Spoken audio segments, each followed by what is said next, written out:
Break کے بعد خوشامدید۔ Bulletin کا کرتے ہیں آغاز۔ باجوڑ کے علاقے خار میں دہشت گردی، JUIF ورکرز کنونشن میں خوفناک دھماکہ، 35 افراد جاں بحق، 90 زخمی۔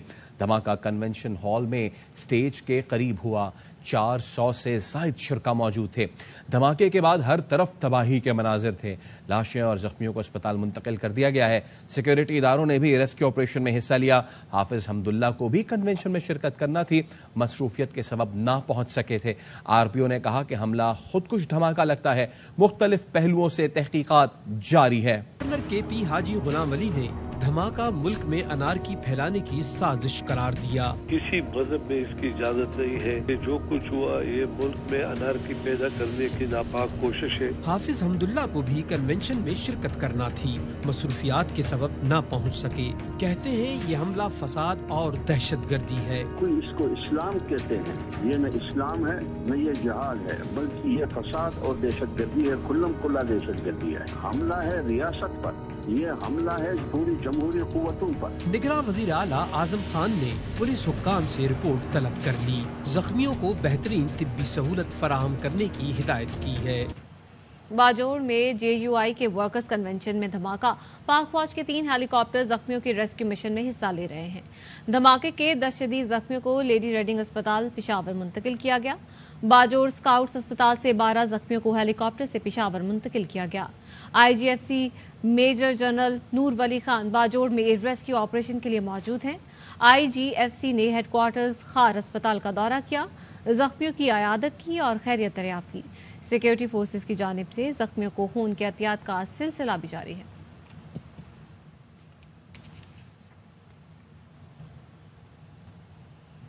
آپ کو بتا رہے ہیں کہ باجوڑ میں JUI کے کنونشن میں دھماکے کے زخمیوں کی بڑی تعداد کو اسپتالوں میں منتقل بھی کر دیا گیا، لیکن پاک فوج کے 3 ہیلی کاپٹرز میں زخمیوں کے ریسکیو مشن میں حصہ لیا۔ دھماکے کے 10 شدید زخمیوں کو لیڈی ریڈنگ اسپتال پشاور منتقل کیا۔ باجوڑ اسکاؤٹس اسپتال سے 12 زخمیوں کو ہیلی کاپٹر سے پشاور منتقل کیا گیا۔ IGFC میجر جنرل نور ولی خان باجوڑ میں ریسکیو آپریشن کے لیے موجود ہیں۔ IGFC نے ہیڈ کوارٹر خار اسپتال کا دورہ کیا، زخمیوں کی عیادت کی اور خیریت دریافت کی۔ تو باجوڑ میں JUIF کے کنونشن میں دھماکے کے زخمیوں کی بڑی تعداد اسپتال میں زیر علاج ہے۔ اسسٹنٹ کمشنر خار محب اللہ کہتے ہیں کہ دھماکے سے متعلق تحقیقات جاری ہیں۔ نمائندہ AY نیوز ظفر اللہ نے ان سے گفتگو کی، سنواتے ہیں آپ کو۔ باجوڑ خار میں موجود ہو جہاں پر بم دھماکہ ہوا ہے، جس وقت ہمارے ساتھ موجود ہے AC خار محب اللہ۔ تقریباً 4 ساڑھے 4 بجے کے قریب یہ واقعہ ہوا ہے۔ ابھی تک یہ کنفرم نہیں ہے کہ یہ خودکش دھماکہ ہے یا پلانٹڈ کوئی ID ہے۔ پولیس کی اور باقی اداروں کی جو انویسٹیگیشن ہے وہ انڈر وے ہے۔ جو ڈیتھ ٹول ہے اسپتال کے ریکارڈ کے مطابق 35 ہے، انجرڈ کی جو لسٹ ہے وہ راؤنڈ اباؤٹ 60۔ پشاور تقریباً 18 بندے 2 ہیلیز کے ذریعے شفٹ کروائے ہیں۔ تقریباً 20 بندے ڈسٹرکٹ کے لور دیر تھے مرگرہ کے جو DHQ ہاسپٹل ہے وہاں پہ ہم نے شفٹ کروائے ہیں۔ 4-5 بچے جو ہے وہ اس میں شہید ہو چکے ہیں۔ ابھی بھی زخمی جو ہے وہ تشویشناک حالات میں ہسپتال میں ایڈمٹ ہے۔ جی وزیر اعظم شہباز شریف کا مولانا فضل الرحمان اور وفاقی وزیر مولانا اسد محمود کو ٹیلی فون۔ JUI ورکرز کنونشن میں دھماکے پر افسوس کا اظہار اور تعزیت کی۔ وزیر اعظم نے کہا قیمتی جانی نقصان پر دلی افسوس ہے، آپ کے غم میں برابر کے شریک ہیں۔ حملے کے مجرموں کو قرار واقعی سزا ملے گی۔ دہشت گردی کا خاتمہ پوری قوم کا عہد ہے، متاثرہ خاندانوں سے دلی ہمدردی ہے۔ وزیر اعظم نے شہداء کے درجات کی بلندی، اہل خانہ کے لیے صبر کی دعا بھی کی۔ وزیر اعظم نے چیف سیکرٹری اور IG خیبر پختونخوا کو بھی فون کیا، دھماکے کے زخمیوں کو بہترین طبی سہولیات کی فراہمی کی ہدایت کی۔ وزیر اعظم نے کہا شدید زخمیوں کو ہیلی کاپٹرز کے ذریعے دیگر اسپتالوں میں منتقل کیا جائے۔ وزیر اعظم کی تحقیقات اور ملوث عناصر کے خلاف سخت ایکشن کی بھی ہدایت۔ JUI کے رہنما سینیٹر عبدالغفور حیدری نے باجوڑ دھماکے کو سازش قرار دے دیا۔ بیان میں کہا کہ سوچے سمجھے منصوبے کے تحت حالات خراب کیے جا رہے ہیں۔ JUI پرامن جماعت ہے جس نے ہمیشہ سیاسی جدوجہد کا راستہ اپنایا۔ بزدلانہ حملے میں کارکنوں کی شہادت سے صدمہ پہنچا۔